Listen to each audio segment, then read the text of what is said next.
Hey everyone. I hope you're doing fine. I'm doing fine too. Today we are going to talk about a different kind of email. In my previous video on professional writing, I discussed how to write a professional email. I talked about the basic structure.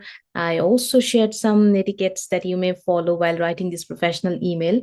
In today's video, I will definitely talk about the email writing again, but the subject matter will be very, very specific.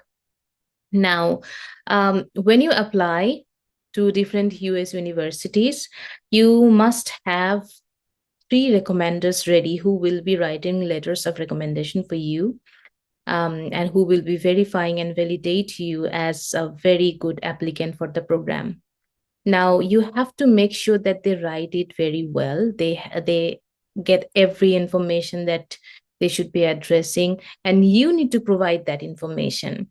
But before you provide that information to your recommender, you have to seek permission that you may use their email address or contact details in the application portal. How are you going to make this request? That is the netiquette I'm going to talk about today. Now, you can ask your teacher, your professor, your boss in person, or via instant messenger. Both are fine.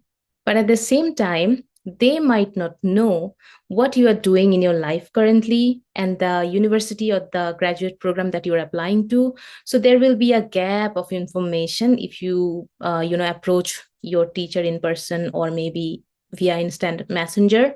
So it is always better to write a formal and professional email and make this request to them. So I will be talking about how to make this request formally. Just wait. I'm going to share my screen here. Yes. So that is my today's video. Email request for a letter of recommendation.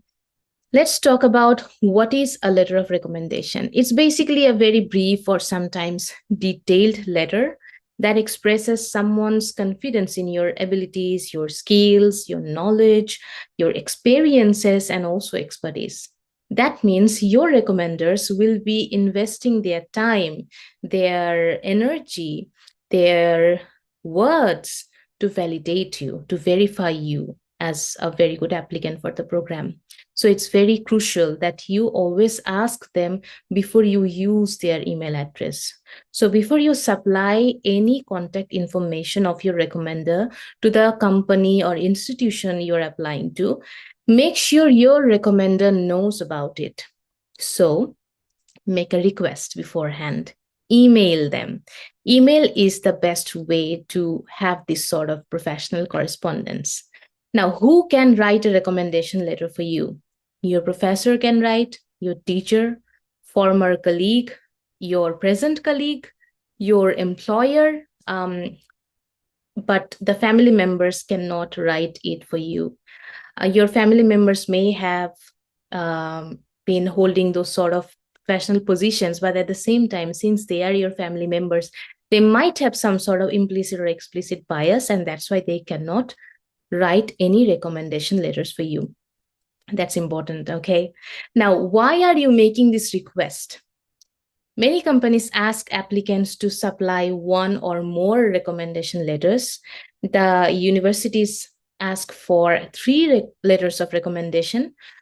So sometimes they ask the letter itself, but they do not actually ask the letter itself. I mean, the US universities application portal will always ask you to provide contact information, particularly the email information and email information of your recommender who would verify you as a potential professional or academic individual.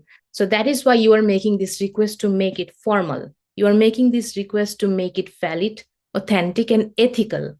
That's why you are making this request. You cannot just give your recommender's email to the company without asking them beforehand. So you have to make it ethically clear. They must trust you. It makes sense, right? Okay. Now, when are you going to ask them that whether you can use their email address or not? Well, before or during the application and screening process. So if you are applying for a job, sometimes at the second stage, the companies may ask you to provide contact details of your recommender. But when you're applying to educational institution, for example, academic institution, make this request before you apply for higher studies. So before you even, sign up for that application portal, make sure that you have talked to your professors and teachers and requested them that you can use their email address without any hesitation in the application portal. So make this request beforehand. So if you're applying for fall 2024 and you have not yet opened that application portal, this is the right time to reach out to them and ask them whether you can use their email address or not. Okay. Now, let's talk about the format. The format is really simple. It's just like the format of an email. You have the subject line, which is very, very important. You have greeting, very, very important.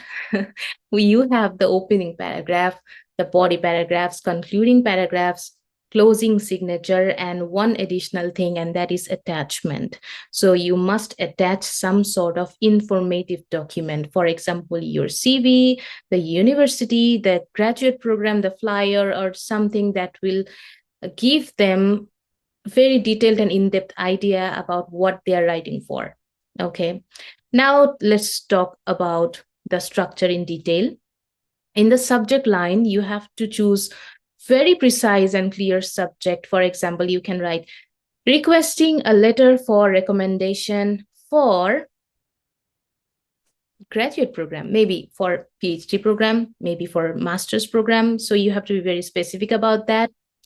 And then you are going to greet politely and culturally. So the greeting should be polite and culturally specific, culturally appropriate.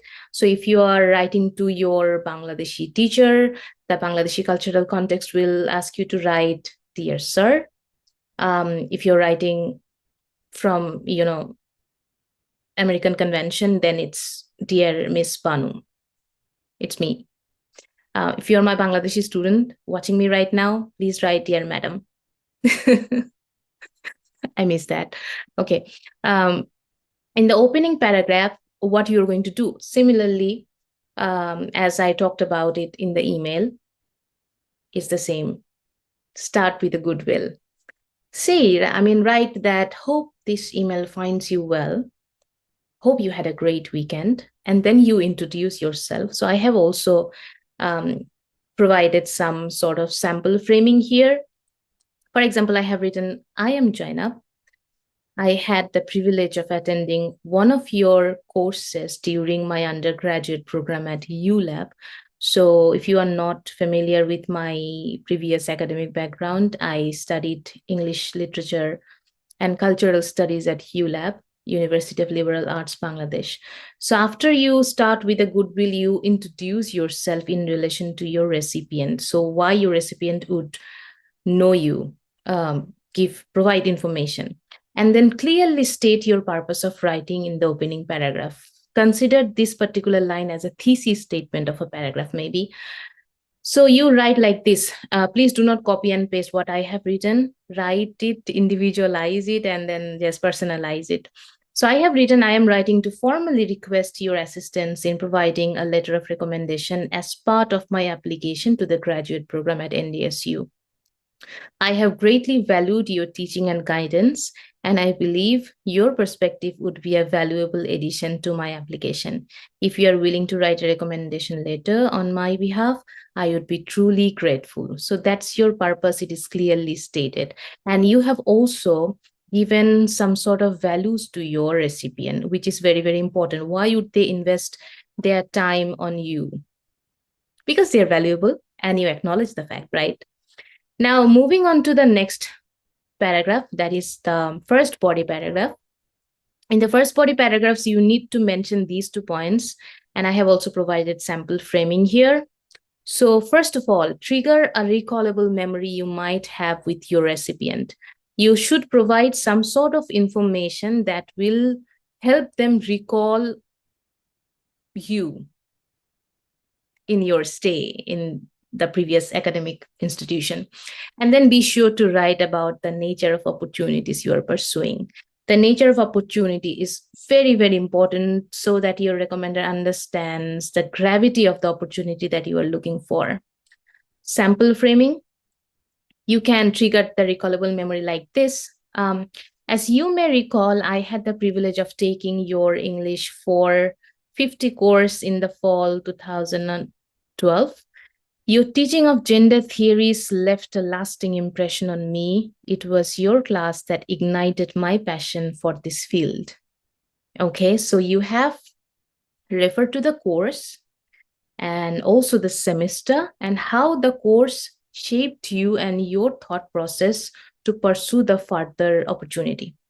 Okay, and then it was this inspiration that led me to choose North Dakota State University for my higher studies in the rhetoric of sexuality. That's my research area, by the way. I'm doing my research on rhetoric of body image and sexuality. So I have just pointed out that. So this is a sample framing. You may not need to, write this way. You can just provide a recallable memory and then provide some sort of information about the nature of opportunity that you are pursuing. North Dakota State University offers their PhD program in rhetoric. So if you are looking for literature program, then this is not the right choice for you. In that case, you have to read everything on the website, and then you have to narrow down your perspective and then provide that perspective to your recipient. Then moving on to the next body paragraph, you have to refer to your resume that you would attach to the email and write about your relevant experience and expertise. And then you state the information you would like your recommender to include in the letter. You cannot simply ask them to do it directly. That you cannot just say that you have to write this, this, and this.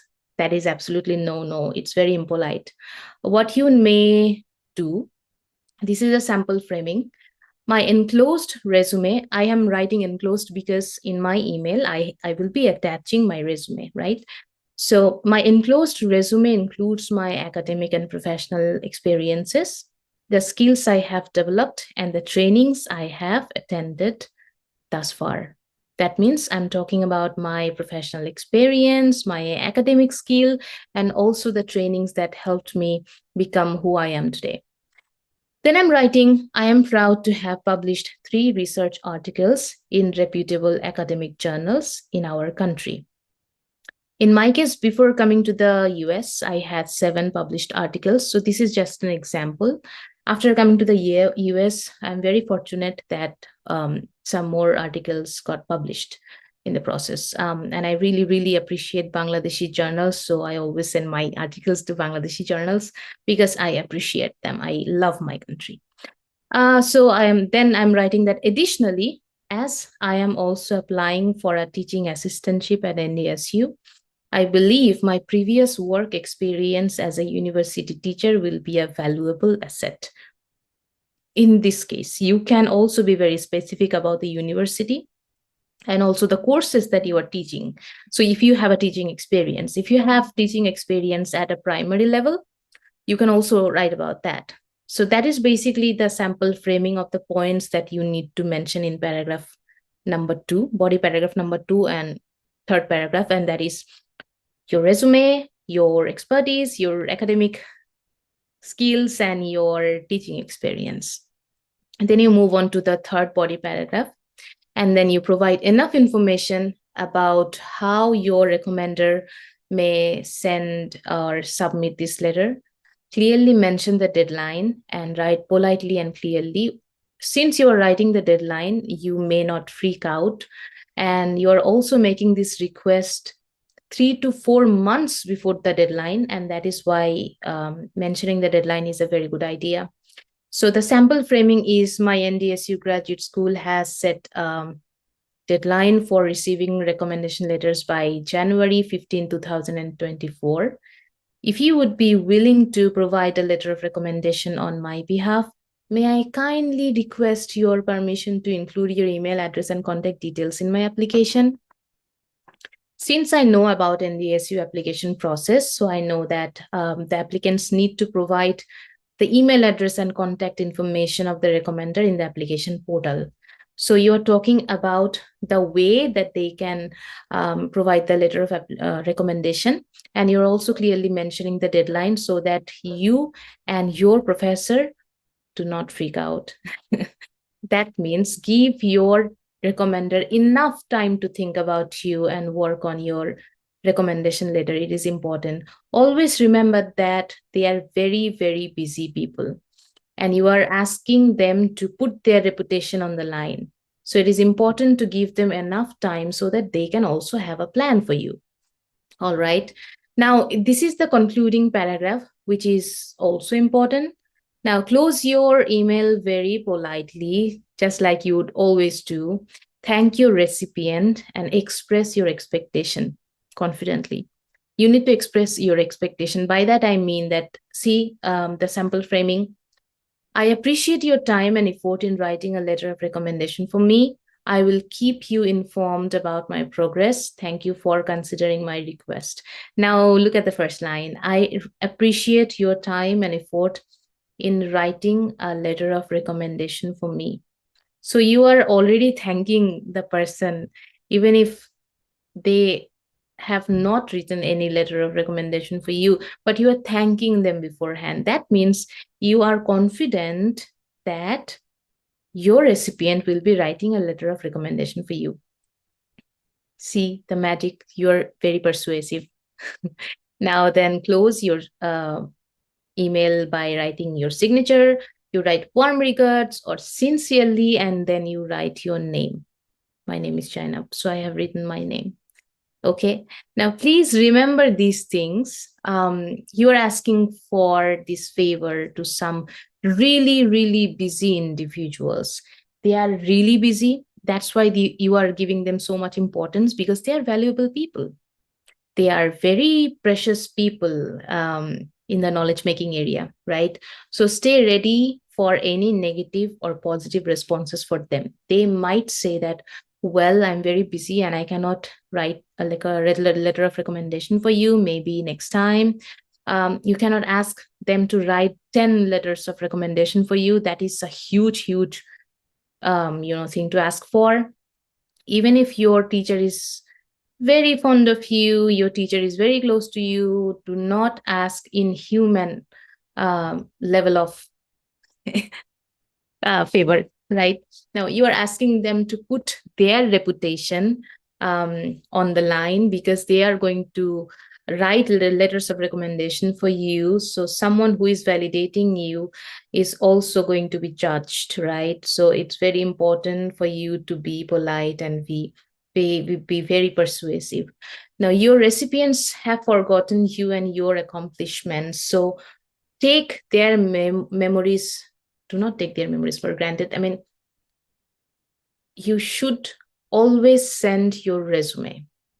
That's the hard line. You should always send your resume, your information, and if possible, the flyer of the graduate program.